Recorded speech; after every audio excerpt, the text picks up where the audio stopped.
Bacillus.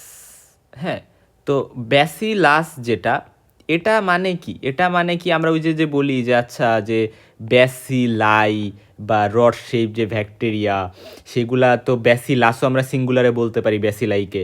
তাহলে এইগুলাই কি বোঝাচ্ছে? আনসার হচ্ছে না। অ্যাকচুয়ালি ব্যাসিলাস এটা একটা জেনাস। জেনাস তো এই জেনাসের মধ্যে কিছু ব্যাকটেরিয়া আছে, কিছু স্পিসিসের ব্যাকটেরিয়া আছে। তো এই স্পিসিসের ব্যাকটেরিয়ার মধ্যে যেমন আছে ব্যাসিলাস অ্যানথ্রাসিস। অ্যানথ্রাসিস, হ্যাঁ। তারপর পাশাপাশি হচ্ছে আছে ব্যাসিলাস থারেনজিয়েন্সিস, তারপরে ব্যাসিলাস সাবটিলিস, ব্যাসিলাস সিরিয়াস। এর মধ্যে অ্যানথ্রাসিস যেটা, এই অ্যানথ্রাসিসটা অ্যানথ্রাক্স করে। কি করে? অ্যানথ্রাক্স। সেই অ্যানথ্রাক্স হইতে পারে কিউটিনিয়াস অ্যানথ্রাক্স, রেসপিরেটরি অ্যানথ্রাক্স, এরকম বিভিন্ন অ্যানথ্রাক্স হইতে পারে। তো এর মধ্যে অ্যানথ্রাসিস যেটা, এটাই হচ্ছে বেশি ইম্পর্টেন্ট।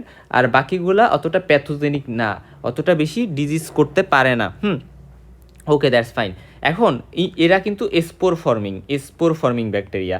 আমরা স্পোর ফর্মিং ব্যাকটেরিয়া যখন বলবো, যেগুলো স্পোরেলেশনের মাধ্যমে স্পোর ফর্মেশন করতে পারে, অর্থাৎ আমি ধরলাম যে এই যে একটা ব্যাকটেরিয়া, এবং এই ব্যাকটেরিয়াটা ভিতরে সেন্ট্রালি স্পোর ফর্মেশন করে। নর্মালি ব্যাসিলাসগুলো সেন্ট্রালি স্পোর ফর্মেশন করে, এবং পরবর্তীতে যখন স্পোরেলেশনের মাধ্যমে এরা পরবর্তীতে স্পোরটাকে বাইরে রিলিজ করে দেয়, এবং এটা সয়েলে বা বিভিন্ন জায়গায় এরা গ্রো করে, এবং যখন দরকার হয়, ফেভারেবল কন্ডিশন পায়, তখন এই স্পোরগুলো পরবর্তীতে কিন্তু সয়েল থেকে আবার বিভিন্ন জায়গায় যে এরা হচ্ছে কি করে, জার্মিনেশন করে এরা কিন্তু আবার ভেজিটেটিভ ফর্মে কনভার্ট হইতে পারে। বা নর্মাল ব্যাকটেরিয়াল যে সেল, এটা তো ব্যাকটেরিয়াল সেলের মধ্যে স্পোর তৈরি হয়।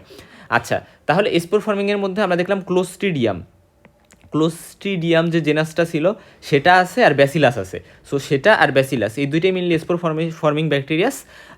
এবং এগুলা কি আলটিমেটলি, এগুলো হচ্ছে গ্রাম পজিটিভ রড বা ব্যাসিলাই, যেগুলা মানে রড শেপ থাকে, ইউজুয়ালি রড শেপ, এরা গোল থাকে না, বা কক্কাই বা বিন শেপড, কিডনি শেপড এরকম থাকে না, কিন্তু এরা হচ্ছে নর্মালি হচ্ছে রড শেপ থাকে, লম্বা টাইপের থাকে। ওকে, এখন এগুলা বাদেও স্পোরোসার্সিনা, এই যে টাইপের ব্যাকটেরিয়া, এইগুলার ক্ষেত্রেও দেখা যেতে পারে যে হচ্ছে স্পোর থাকতে পারে, মেইনলি ব্যাসিলাস আর ক্লোস্ট্রিডিয়াম। এগুলা বাদেও স্পোর কোনো জায়গায় থাকে কিনা, আনসার হচ্ছে স্পোরোসার্সিনা, এই ব্যাকটেরিয়াগুলোতে থাকতে পারে।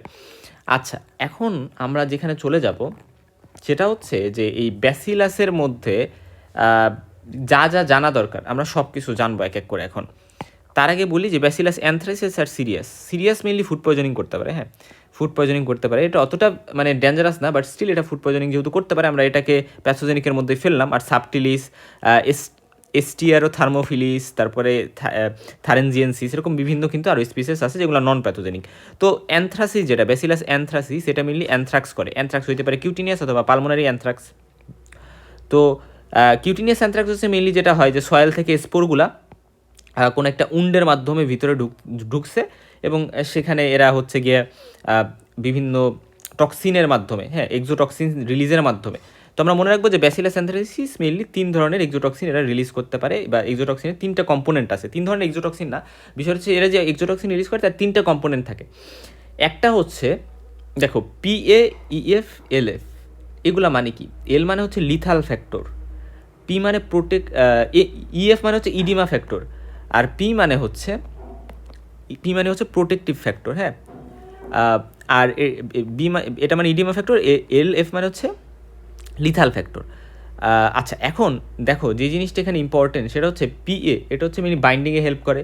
EF যেটা, এটা অ্যাডিনাইলেট সাইক্লেস। হ্যাঁ, এটা বলতে বোঝানো হয়েছে যে এই ইডিমা যে ফ্যাক্টর, এটার একটা ক্যাপাসিটি আছে আমাদের বডির মধ্যে ঢুকে তো বাইন্ডিংয়ে সাহায্য করলো প্রোটেক্টিভ ফ্যাক্টর, বা এখানে মেনলি PF হবে। হ্যাঁ, PA বা PF আমরা বলতে পারি, প্রোটেক্টিভ ফ্যাক্টর। এটা বাইন্ডিংয়ে সহযোগিতা করে ব্যাকটেরিয়াকে হোস্ট সেলের সাথে।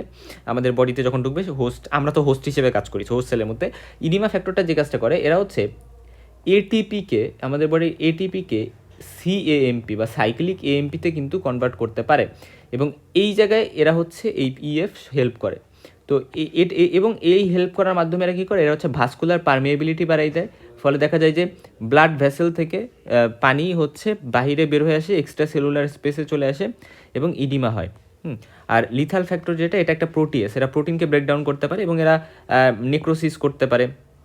এবং লিথাল ফ্যাক্টর আরও কী কী করতে পারে আমরা সেটা এক এক করে দেখব। এবং তার পাশাপাশি ব্যাসিলাস সিরিয়া যেটা এটা ফুড পয়জনিং করে, এবং এদের স্পোর যে কাজটা করে যে কোনো একটা আমি ধরলাম যে খাবারের মধ্যে স্পেশালি রাইস, তো রাইসকে মানে আবার নতুন করে যখন হিট করা হইলো, গরম করা হইলো ভাতকে, তখন দেখা যায় ওইখানে এদের স্পোর জার্মিনেট করতে পারে, এবং জার্মিনেট করে এখানে কিন্তু এরা এক্সোটক্সিন প্রডিউস করে, এবং ওই এক্সোটক্সিনটা পরে ইনজেস্টেড হইলে সেটা মানে খাবারের পেটে গেলে পরবর্তীতে সেটা কলেরা টক্সিন লাইক অ্যাপের মানে ফিচার ক্রিয়েট করতে পারে, ফলে এরা সাইক্লিক এমপিকে বাড়াই দিবে, এবং এর ফলে কিন্তু কী হবে, এর ফলে যে ফুড পয়জনিং, ডায়রিয়া এ সকল বিষয় হবে।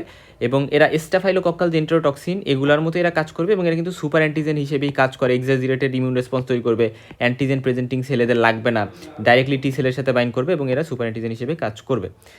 সো এই জিনিসটা গেল। এখন আসা যাক যে ব্যাসিলাস স্পিসের মধ্যে অ্যানথ্রাসিস আর সিরিয়াস এরা কী কী রোগ করে সেটা বললাম।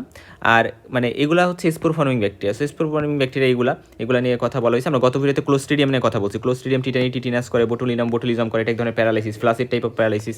পারফিরিনজেস হচ্ছে গ্যাস গ্যাংগ্রিন, ফুড পয়জনিং করতে পারে। ডিফিসিল হচ্ছে সিডোমেমব্রেনাস কোলাইটিস করে, এটা কোলনে এক ধরনের ডিজিজ। তারপর হচ্ছে ব্যাসিলাস অ্যানথ্রাসিস মনে রাখতে হবে যে অ্যাকচুয়ালি আমাদের রবার্ট কচ, একে ব্যাকটেরিওলজির জনক বলা হয়, আমরা তো ব্যাকটেরিওলজিই পড়তেছি। তো রবার্ট কচ যিনি, এই বিজ্ঞানীটা সর্বপ্রথম অ্যানথ্রাক্স নিয়ে গবেষণা করে। অ্যানথ্রাক্স তিনি যে পোস্টুলেট দেয়, কচের পোস্টুলেট অ্যাকচুয়ালি কী কাজে ব্যবহৃত হইতো, আমরা কচ পোস্টুলেট ইউজ করে এটা আবিষ্কার করতে পারছিলাম যে অ্যানথ্রাক্স দিয়ে ব্যাসিলাস অ্যানথ্রাসিস এটা দিয়ে যে অ্যানথ্রাক্স হয়, বা যে কোনো একটা অর্গানিজম দিয়ে একটা পার্টিকুলার ডিজিজ হয়, যেমন ধরো এমটিবি দিয়ে টিউবারকুলোসিস হয়, বা মাইক্রোব্যাকটেরিয়াম টিউবারকুলোসিস দিয়ে হচ্ছে টিউবারকুলোসিস হয়। এই যে একটা ব্যাকটেরিয়া বা একটা কজিটিভ এজেন্ট কোনো একটা ডিজিজ করতে দায়ী, এই জিনিসটা আবিষ্কার করতে পারছি, এই জিনিসটা রিলেশন আবিষ্কার করতে পারছি আমরা কস পোস্টুলেট দিয়ে। তো বিজ্ঞানী কস সর্বপ্রথম ব্যাসিলাস অ্যানথ্রাসিস এটাকে কী করে, এটাকে হচ্ছে তিনি একটা ক্যাটেল বা কাউয়ের মধ্যে ঢুকায়, ইনোকুলেট করে, এবং ইনোকুলেট করে তিনি দেখে যে কাউয়ের মধ্যে ডিজিজটা করতেছে। সো এই অ্যানথ্রাক্সের মাধ্যমেই কী ডিজিজ করতেছে, অ্যানথ্রাক্স করতেছে। সো ব্যাসিলাস অ্যানথ্রাসিস অ্যানথ্রাক্স করতেছে, এটা আবিষ্কারের মাধ্যমেই তিনি কিন্তু কস পোস্টুলেট আবিষ্কার করেন। সো এই জিনিসটা আমাদের কিন্তু একটু জানতে হবে, এবং এটা ফার্স্ট একটা প্যাথোজেনিক ব্যাকটেরিয়া হিসেবে এটা আবিষ্কার হয়, যেটা মাইক্রোস্কোপের নিচেও ফার্স্ট দেখা হয়।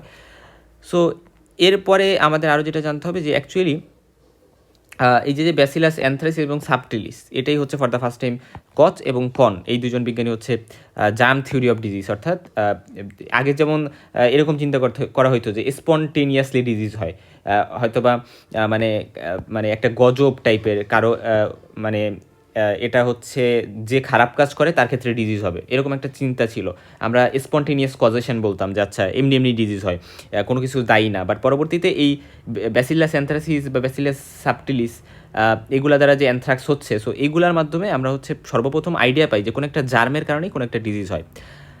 আচ্ছা, এবং পাশাপাশি এটাই ফার্স্ট ব্যাকটেরিয়া মানে সিঙ্গুলার একটাকে বোঝানো হয়েছে, যেটা অ্যাটেনুয়েটেড যে ভ্যাকসিন সেটা তৈরিতে লুইস পাস্তর ইউজ করছিল। হ্যাঁ, অ্যাটেনুয়েটেড ভ্যাকসিন বলতে মেইনলি আমরা বুঝতে পারতেছি যে অ্যাকচুয়ালি ব্যাকটেরিয়াটাকেই ইউজ করা হচ্ছে ভ্যাকসিন তৈরি করতে। হ্যাঁ, আচ্ছা, এখন ইম্পর্টেন্ট ক্যারেক্টারিস্টিক বলতে গ্রাম পজিটিভ রড, এবং এরা কিন্তু স্কোয়ার ইন থাকে এরকম, হ্যাঁ এরকম ইন থাকে, এবং এদের যে স্পোর সেটা সেন্ট্রালি থাকে।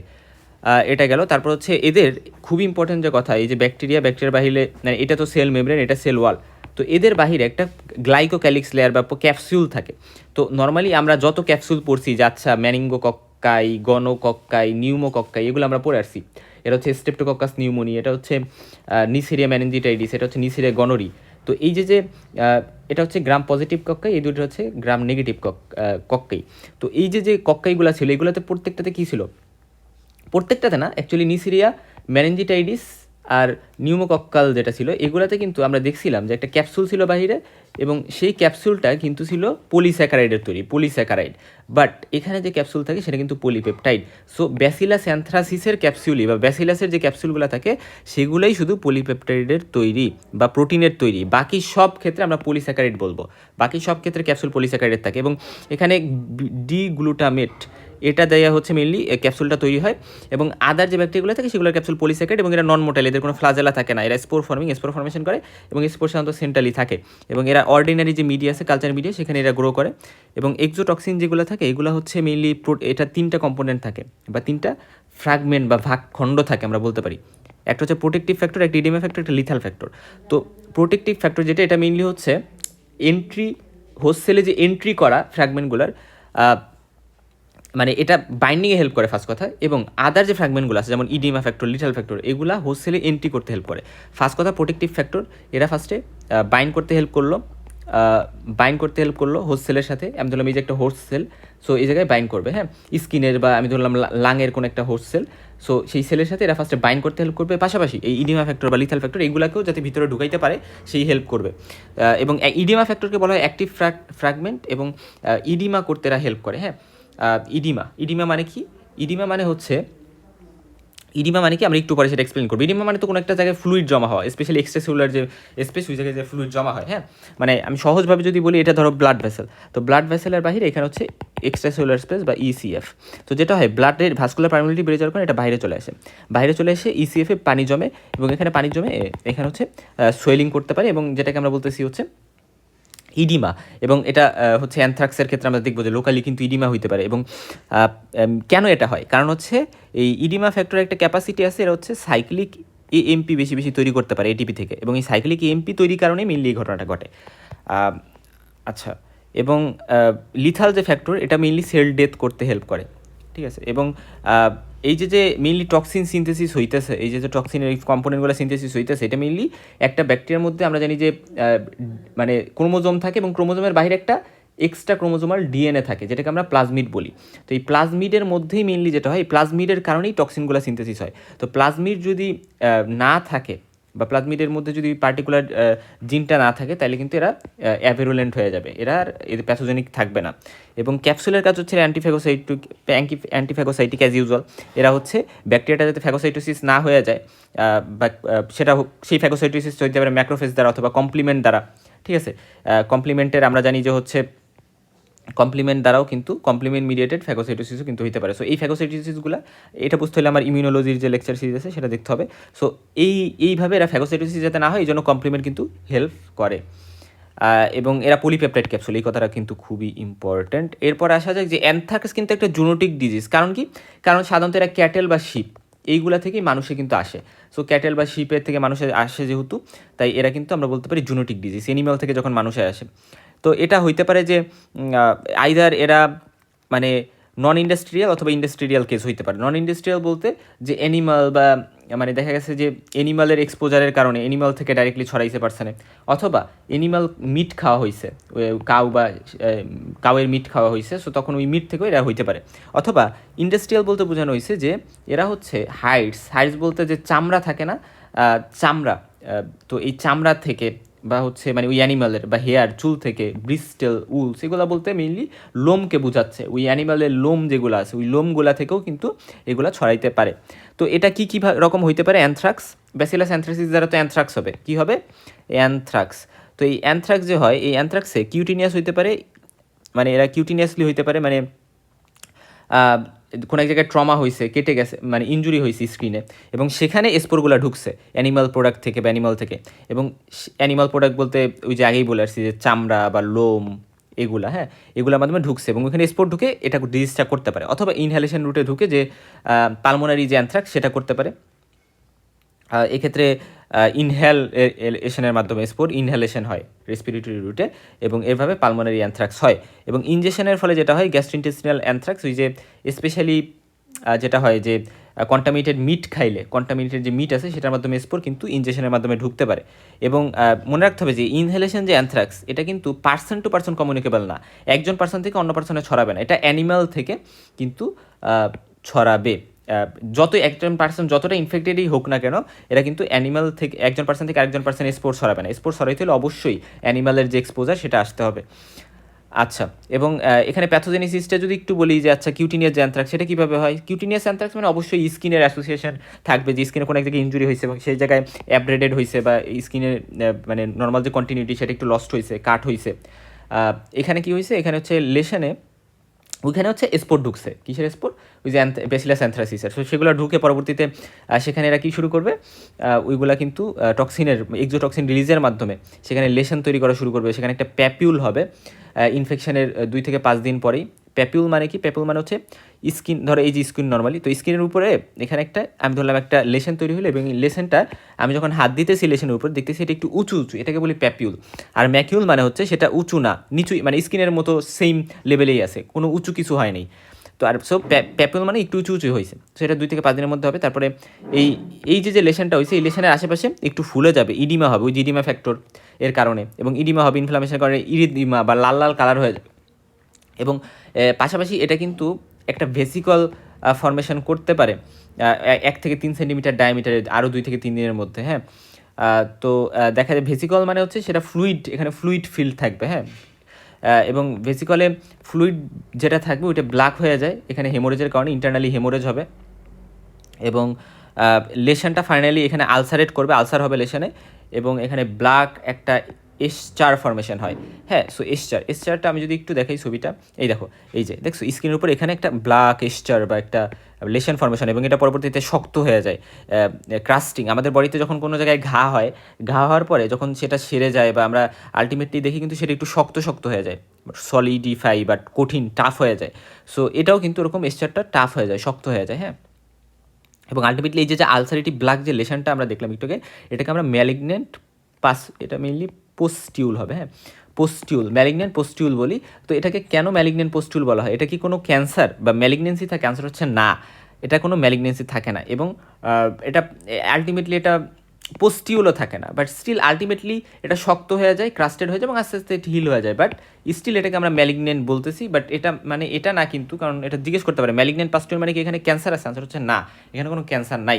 এখন ওভারঅল অ্যানথ্রাক্সের প্যাথোজেনেসিসের কথা যদি বলি, যে এসপোরি মেইনলি ইনফেক্টিভ ফর্ম, এসপোরি যখন ঢোকে সেটা সয়েল থেকে ঢুকতে পারে, এবং স্পোর তো অনেক দিন ধরে থাকতে পারে, যেহেতু এদের স্পোর ফর্মেশন থাকে, ফর্মেশন করতে পারে। মনে রাখবা যে সকল ব্যাকটেরিয়া স্পোর ফর্মেশন করতে পারে, স্পোরগুলো অনেক দিন সয়েলে সার্ভাইভ করতে পারে, এবং এই স্পোরগুলো হচ্ছে হিউম্যান টিস্যুকে ইনভেট করলো, বিভিন্নভাবে ইনভেট করতে পারে, কিউটিনিয়াস ইনভেশন বা পালমোনারি অথবা ইনজেকশন রুটে, এবং পরবর্তীতে সেটা জার্মিনেট করবে, জার্মিনেট করে এরা যে অ্যাকচুয়াল ভেজিটেটিভ ফর্ম সেখানে যাবে এবং মাল্টিপ্লাই করবে, এবং এরা অ্যানথ্রাক্সের যে এক্সোটক্সিন সেগুলো প্রডিউস করবে, এবং এদের আমরা যে 3টা ফ্র্যাগমেন্ট বা কম্পোনেন্ট থাকে, একটা হচ্ছে প্রোটেক্টিভ ফ্যাক্টর বা অ্যান্টিজেন, এটাকে প্রোটেক্টিভ অ্যান্টিজেন বলা হয় বা প্রোটেক্টিভ ফ্যাক্টর বলা হয়, ইডিমা ফ্যাক্টর, লিথাল ফ্যাক্টর, এরকম 3টা ফ্যাক্টর থাকে। এবং প্রোটেক্টিভ যে অ্যান্টিজেন এটা মেনলি মানে ফার্স্টে অ্যাটাচমেন্টে হেল্প করবে হিউম্যান সেল মেমব্রেনে, সেখানে পোর তৈরি করবে যাতে অন্যান্য ফ্যাক্টরগুলো এগুলো যাতে ভিতরে ঢুকতে পারে সেলের ভিতরে। সো এখানে পোর ফর্মেশনের মাধ্যমে এই 2টা ফ্যাক্টরকে ভিতরে ঢুকতে হেল্প করবে। এবং ইডিমা ফ্যাক্টর যেটা, এটা হচ্ছে অ্যাডিনাইলেট সাইক্লেজ হিসেবে কাজ করবে, এবং এর মাধ্যমে কী করবে, ইন্টারসেলুলার এএমপি, সাইক্লিক এএমপি বা সিএএমপি যেটা, এটার কনসেন্ট্রেশন বানাই দিবে, এটিপিকে ভেঙে এরা বেশি বেশি সিএএমপি তৈরি করবে, এবং এই সিএমপি তৈরি করার মাধ্যমে দেখা যাবে যে ভাস্কুলার পারমিবিলিটি বেড়ে যাবে, ভেসেল থেকে বেশি ওয়াটার এক্সট্রা সেলুলার স্পেসে চলে আসবে, এবং সেখান থেকে ইডিমা হবে। আর অপরদিকে লিথাল যে ফ্যাক্টরটা, এটার কাজটা দেখো, এটা একটা প্রোটিয়েস হিসেবে হেল্প করে। তো এরা যেটা করে যে ফসফোকাইনেস যেটা, এই ফসফোকাইনেস এই যে প্রোটিনটা এটাকে ভাঙবে, এটাকে ভেঙে এরা এবং এই ফসফোকাইনেস মেইনলি যে কাজটা করে, এরা মাইটোজেন অ্যাক্টিভেটেড প্রোটিন কাইনেস ম্যাপক, এমএপিকে এটাকে সাধারণত অ্যাক্টিভেট করতো, ঠিক আছে। এই মানে এমএপিকে পাতোয়ে একটা এটাকে অ্যাক্টিভেট করতো, এবং এই পাতোয়েটার কাজ হচ্ছে আমাদের যে সেলের গ্রোথ সেটাকে কন্ট্রোল করা, হিউম্যান সেলকে ঠিকভাবে গ্রোথ করতে দেওয়া। সো যখন এই ট্রান্সডাকশন পাতোয়ে বা মাইটোজেন অ্যাক্টিভেটেড প্রোটিন কাইনেস পাতোয়েটা এখন তো আর হইতে পারবে না, কারণ এই জন্য তো ফসফোকাইনেস লাগবে, আর ফসফোকাইনেসকে ভাঙিয়ে দিতেছে আমাদের এই লিথাল ফ্যাক্টরটা। সো যেহেতু ম্যাপ পাতোয়ে আর হইতে পারতেছে না, ফলে হিউম্যান সেল গ্রোথ ঠিকভাবে হইতে পারবে না। এটা কোথায়, যেই জায়গায় ইনফেকশনটা হচ্ছে লোকালি, হ্যাঁ লোকালি, তো এটা গেল। এবং এর ফলে সেল গ্রোথ করতে পারবেন। এবং আরেকটা ইম্পর্টেন্ট কথা মনে রাখবা, যে ম্যাপ যে পাতোয়ে এটা যখন ইনহেবিটেড হবে তখন ইমিউনো সাপ্রেশনও হবে।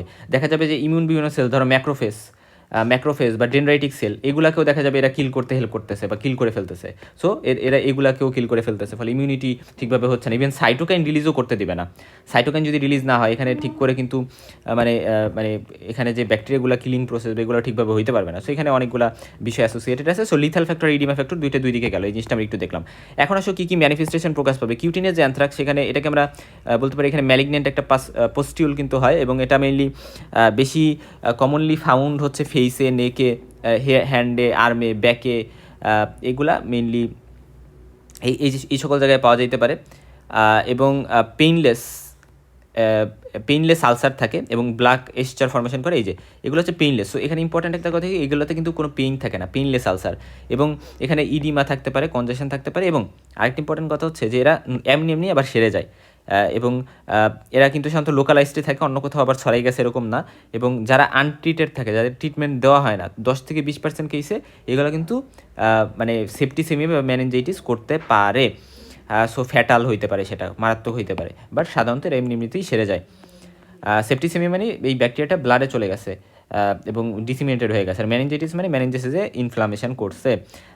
এবং কমনলি ফাউন্ড পালমোনারি অ্যানথ্রাক্স, এটা মেনলি মানে ক্লিনিক্যাল ফিচার্স, হ্যাঁ, সিএফ বলতে ক্লিনিক্যাল ফিচার্স বোঝানো হয়েছে।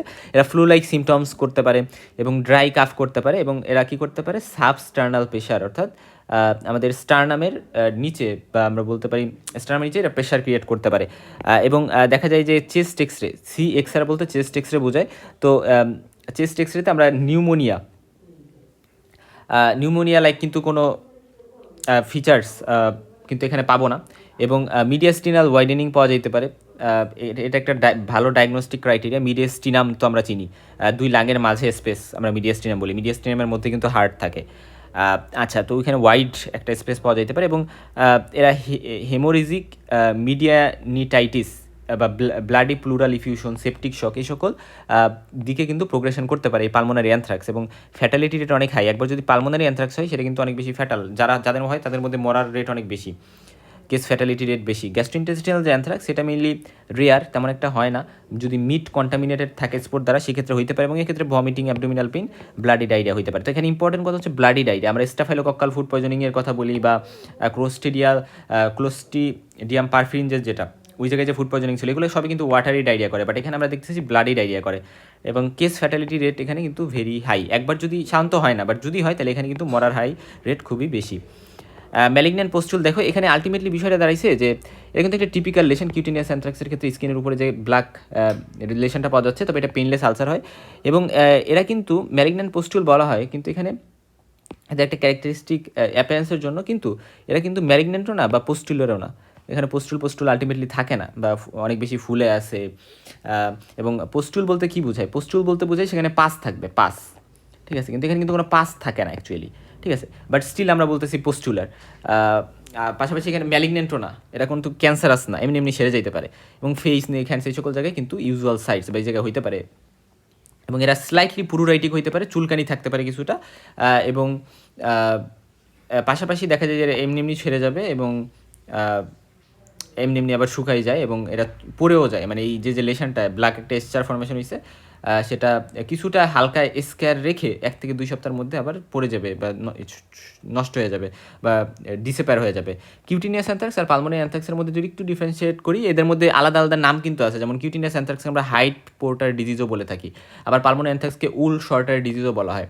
এবং এরা এত কিউটিনিয়াস এক্সপোজার, এবং এরা ইনহেলেশন এক্সপোজার, এবং এদের মধ্যে ম্যালিগন্যান্ট পোস্টুল আমরা পাই, বা যেটাকে আমরা এসচার বলতেছি, ব্ল্যাক একটা এসচার, এখানে হেমোরেজিক নিউমোনিয়া থাকে, এবং এটা কিন্তু বেশি ফ্যাটাল, হ্যাঁ, এবং এরা এমনি সেরে যায়। এবং এই জিনিসটা জাস্ট আমরা একটু জানবো। এবং আরেকটা ইম্পর্টেন্ট কথা, যে এরা কিন্তু মোস্ট কমন, আর এরা রেয়ার, অতটা বেশি হয় না। ব্যাসিলাস অ্যানথ্রাসিস বা অ্যানথ্রাক্স যে ব্যাসিলাই, এটার সাথে আমরা অ্যানথ্রাকয়েড ব্যাসিলাইয়ের একটু ডিফারেন্স। এখন কথা হচ্ছে অ্যানথ্রাকয়েড ব্যাসিলাই মানে কি? মনে রাখবে, অ্যানথ্রাকয়েড ব্যাসিলাই মানে হচ্ছে যেগুলা স্ট্রাকচারালি ব্যাসিলাস অ্যানথ্রাসিসের মতোই, কিন্তু এরা হচ্ছে নন প্যাথোজেনিক টাইপের, বা অতটা ডেঞ্জারাস না, নট ডেঞ্জারাস, হ্যাঁ। এবং এরা সাধারণত দেখা যায় মানে ব্যাসিলাস মানে সিরিয়াস বা ব্যাসিলাস যে সাবটিলিস, সেগুলোকে আমরা এটার মধ্যে বলতে পারি কাইন্ড অফ। এবং দেখা যায় যে এরা শর্ট, মানে এরা কিন্তু এই ব্যাসিলাই মনে রাখবা যে অ্যানথ্রাসিস কিন্তু এরা কিন্তু চেইন ফর্মেশন করতে পারে, চেইন ফর্মেশন করে থাকতে পারে।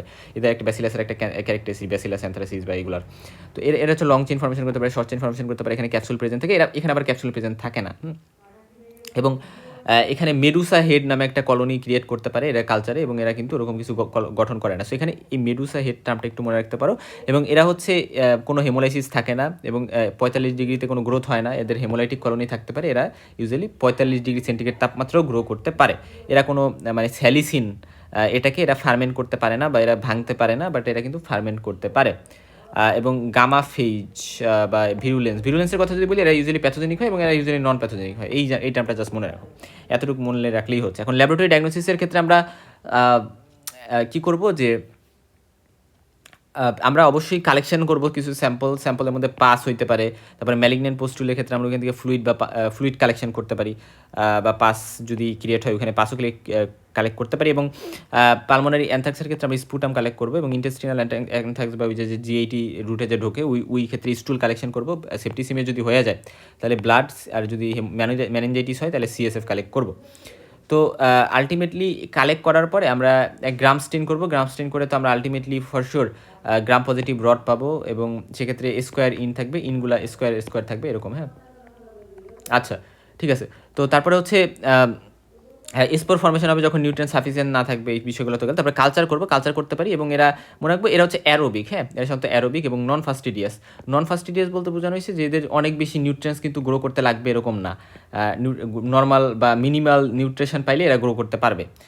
এবং এরা অর্ডিনারি মিডিয়াতেই গ্রো করে, স্পেশাল কোনো মিডিয়ার দরকার নাই। 37 ডিগ্রি তাপমাত্রায় ব্লাড আগার মিডিয়াতে আমরা ওভারনাইট যদি রেখে দিই তাহলে এরা গ্রো করবে, এবং এরা সাধারণত নন হেমোলাইটিক। এবং মেডুসা হেড একটা লার্জ কলোনি এরা ফর্মেশন করে।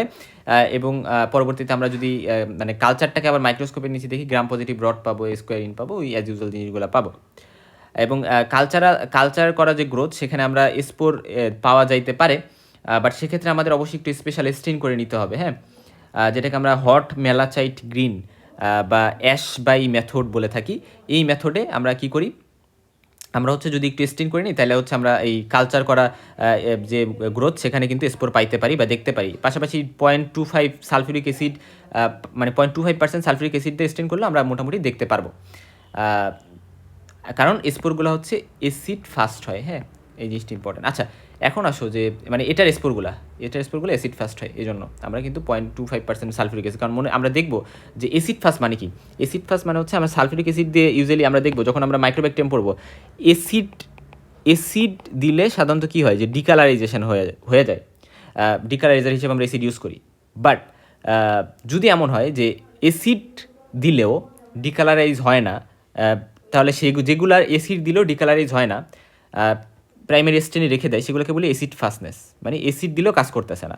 তো আমরা দেখবো এমটিবি এই কাজটা করে। এমটিবিকে আমরা ফার্স্টে রেড কালার দিয়ে রেড একটা স্টেন দিয়ে কালার করি, তো ওই রেড স্টেনটাই বা কার্বন ফুসিনটাই থেকে যায়, তো ওই জন্য অ্যাসিড দিলেও ডিকালারাইজ হয় না। আচ্ছা, ঠিক আছে, ওইটাও আমরা এমটিবি পড়ার সময় দেখবো। এখন সেরোলজি টেস্টের মধ্যে এলিসা টেস্ট অ্যান্টিবডির জন্য করা যাইতে পারে, এবং এটা হচ্ছে অতটা মানে ক্রুশিয়াল এরকম না। এবং র্যাপিড ডায়াগনস্টিক টেস্টের মধ্যে fluorescent antibody test, direct fluorescent antibody test, এটা করা যাইতে পারে, এবং মলিকুলার টেস্টের মধ্যে পিসিআর এটা করা যাইতে পারে। সো এই জিনিসগুলো আমরা জানবো। এবং এরা কিন্তু non acid fast, but spore of bacillus anthracis is acid fast, কারণ এখানে আমরা 0.25% সালফিউরিক অ্যাসিড ইউজ করতে পারি। সো এই কথাটা মনে রাখবো। এবং ট্রিটমেন্ট হিসেবে সিপ্রোফ্লক্সাসিন, এটা ড্রাগ অফ চয়েস। ডক্সিসাইক্লিনও অল্টারনেটিভ হিসেবে ইউজ করা যাইতে পারে, অ্যান্টিবায়োটিক, রাইট? ব্যাকটেরিয়ার বিরুদ্ধে তো অ্যান্টিবায়োটিক ইউজ করবো। সো সিপ্রোফ্লক্সাসিন, এটা ভালো করে মনে রাখো। আমরা সিপ্রোফ্লক্সাসিনের ইন্ডিকেশন যখন ফার্মাকোলজিতে পড়ি, তখন কিন্তু সেখানে আমরা কিন্তু দেখি যে আসলে ব্যাসিলাস অ্যানথ্রাসিস বা অ্যানথ্রাক্স কিন্তু ওই জায়গায় একটা ইন্ডিকেশন। এবং প্রোফাইলিক্সিসও সিপ্রোফ্লক্সাসিন বা ডক্সিসাইক্লিন ইউজ করা যেতে পারে। প্রিভেনশন মানে বা প্রোফাইলিক্সিস বলতে বোঝায় যে অ্যাকচুয়ালি ডিজিজটা হওয়ার আগেই সাসেপ্টেবল যে সকল পার্সন আছে তাদেরকে আমরা এই ওষুধটা দিয়ে দিতে পারি। এবং ভ্যাকসিন কিন্তু দেওয়া যাইতে পারে, এবং এক্ষেত্রে ভ্যাকসিন কিন্তু আছে। এবং দেখা যায় যে incinerating animals that die of anthrax rather than burying them.